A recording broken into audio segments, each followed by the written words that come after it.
വേൾഡിൻ്റെ പുതിയൊരു വീഡിയോയിലേക്ക് എല്ലാവർക്കും ഒരിക്കൽ കൂടി സ്വാഗതം. അപ്പോൾ ഇന്നത്തെ വീഡിയോ എന്ന് വെച്ചാൽ നമ്മുടെ ഫാമിലിയിൽ എല്ലാവർക്കും അത്രയധികം സന്തോഷം നിറഞ്ഞൊരു ദിവസത്തെ വീഡിയോ ആണ് കേട്ടോ. എൻ്റെ അനിയൻ സൗദിയിൽ നിന്ന് ലീവിന് വരുന്നതിൻ്റെ ഒരു വീഡിയോ ഞാൻ ഓൾറെഡി എൻ്റെ ചാനലിൽ അപ്ലോഡ് ചെയ്തിട്ടുണ്ടായിരുന്നു കേട്ടോ. അപ്പോൾ ഇവൻ ലീവിന് വരുമ്പോൾ തന്നെ നമുക്ക് എല്ലാവർക്കും ഒരു ആഗ്രഹം ഉണ്ടായിരുന്നു, ഇവൻ പോകുന്നതിന് മുന്നേ എങ്ങനെയെങ്കിലും നമുക്ക് ഇനി ഒന്ന് ലോക്ക് ആക്കണമെന്ന്. മീൻസ് ഒന്ന് ഇവനെ ഒരു പെണ്ണൊക്കെ കണ്ടൊന്ന് സെറ്റ് ആക്കണമെന്ന് ആഗ്രഹം ഉണ്ടായിരുന്നു. ആ ആഗ്രഹം അതുപോലെ തന്നെ നടത്തി തന്നിട്ടുണ്ടായിരുന്നു കേട്ടോ ദൈവം. അവൻ പോകുന്നതിന് മുന്നേ തന്നെ ഒരു പെണ്ണൊക്കെ കണ്ട് സെറ്റ് ആയിട്ടുണ്ടായിരുന്നു. പക്ഷെ അതിനകത്ത് ഒരു ട്വിസ്റ്റ് ഉണ്ടായിരുന്നു. ട്വിസ്റ്റ് എന്ന് വെച്ചാൽ വേറെ ഒന്നല്ലായിരുന്നു കേട്ടോ. ഇവന് 35 ദിവസത്തെ ലീവ് ഉണ്ടായിരുന്നു. ഇവന് ഒരു പെണ്ണ് കാണാൻ പോകാൻ പറ്റിയത് ആ ലാസ്റ്റത്തെ 5 ദിവസത്തിനുള്ളിലായിരുന്നു കേട്ടോ. അതുകൊണ്ട് തന്നെ ഒരു റിംഗ് എക്സ്ചേഞ്ച് എന്നുള്ളത് നമുക്ക് പോസിബിൾ അല്ലായിരുന്നു. ആ ഒരു 5 ദിവസത്തിനുള്ളിൽ ഒരു റിംഗ് എക്സ്ചേഞ്ച് നടക്കുക വെച്ചാൽ പറ്റാത്ത കാര്യമാണ് അല്ലേ. രണ്ട് വീട്ടുകാർക്കും അത്യാവശ്യം നല്ല റിലേറ്റീവ്സ് ഒക്കെ ഉള്ള ആൾക്കാരാണ്. ഈ ഒരു 5 ദിവസത്തിനുള്ളിൽ എല്ലാ റിലേറ്റീവ്സിനെയും വിളിച്ച് വരുത്തി നമുക്കൊരു പരിപാടി നടത്താനുള്ളത് പറ്റാത്തത് കൊണ്ട് തന്നെ രണ്ട് വീട്ടുകാരും കൂടി ചേർന്ന് ഒരു ഓപ്ഷൻ അങ്ങോട്ട് തിരഞ്ഞെടുത്തു.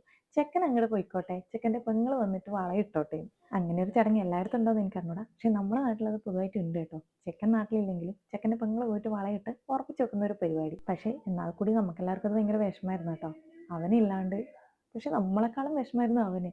കാരണം സ്വന്തം എൻഗേജ്മെൻറ്റിന് നാട്ടിലില്ലാത്ത ഒരവസ്ഥ ഒന്ന് ആലോചിച്ചൊക്കെ. ഇത്ര തന്നെയായാലും അതൊരു സങ്കടമുള്ള കാര്യമാണല്ലേ. അത് മാത്രമല്ല, അത്രയും നാളെ നാട്ടിലുണ്ടായിട്ട് ആ ഒരു ലാസ്റ്റ് നിമിഷത്തിൽ പോകുക എന്ന് വെച്ചാൽ എന്താ പറയുക, നമ്മുടെ ഭാഷയിൽ പറയുകയാണെങ്കിൽ ശശി അത്ര തന്നെ. പക്ഷെ ഇപ്പം എനിക്ക് കോമഡി, അന്നേരം എനിക്ക് ഭയങ്കര വിഷമം ഉണ്ടായിരുന്നു കേട്ടോ. അന്നേരം എന്ന് വെച്ചാൽ മെയ് 10 കേട്ടോ ഇവർ എൻഗേജ്മെന്റ് ഉണ്ടായിരുന്നത്. സമയം തീരെ ഇല്ലാത്തത് കൊണ്ട് തന്നെ വീഡിയോ അപ്ലോഡ് ചെയ്യാൻ കുറേ അങ്ങോട്ട് വൈകിപ്പോയതാണ് കേട്ടോ.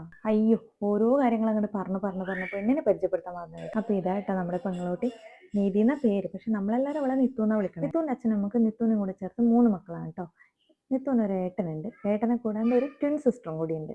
യെസ് ഗൈസ്, ഇവരും ട്വിൻസാണ്. ശരിക്കും പറഞ്ഞാൽ നമ്മുടെ ഫാമിലിയിൽ ഇപ്പോൾ എത്ര ട്വിൻസായി എന്നറിയാം. നിത്തുവിൻ്റെ ട്വിൻ സിസ്റ്റർ എൻഗേജ്മെൻറ്റ് തൊട്ട് പിറ്റത്തെ ആഴ്ച തന്നെ ഉണ്ടായിരുന്നു കേട്ടോ. അതിനകത്തും ഒരു ട്വിസ്റ്റ് ഉണ്ട് കേസ്. എന്താണെന്നല്ലേ ഞാൻ പറഞ്ഞു തരാം കേട്ടോ. നിത്തുവിൻ്റെ വുഡ് ബി, അതായത് എൻ്റെ അനിയൻ, അവൻ്റെ സിസ്റ്ററായി എനിക്ക് ട്വിൻ ബേബീസ് ആണെന്നുള്ളത് എൻ്റെ വീഡിയോസ് കാണുന്ന ഒട്ടുമിക്ക ആൾക്കാർക്കും അറിയായിരിക്കുമല്ലോ അല്ലേ.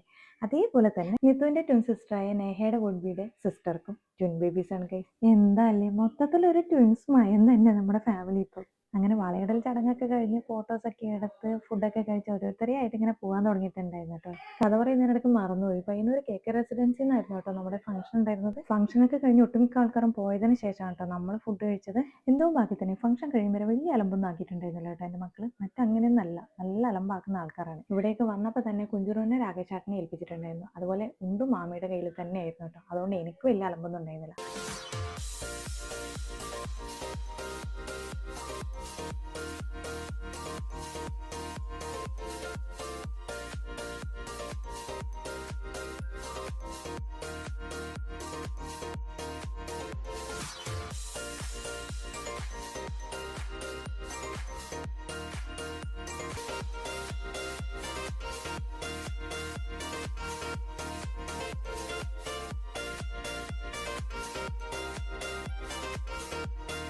അങ്ങനെ ഫംഗ്ഷനൊക്കെ നല്ല ഗംഭീരമായിട്ട് കഴിഞ്ഞു. നിത്തുവിന് ടാറ്റ ബൈയൊക്കെ പറഞ്ഞു നമ്മൾ അങ്ങോട്ട് പോലെ കേട്ടോ. അപ്പോൾ ഇന്നത്തെ വീഡിയോ ഇത്രയൊക്കെ ഉള്ളൂ കേട്ടോ. എപ്പോഴും പറയും പോലെ തന്നെ ഇഷ്ടപ്പെട്ടാൽ ലൈക്ക് ചെയ്യുക, ഷെയർ ചെയ്യുക, സബ്സ്ക്രൈബ് ചെയ്യുക, മറക്കല്ലേ.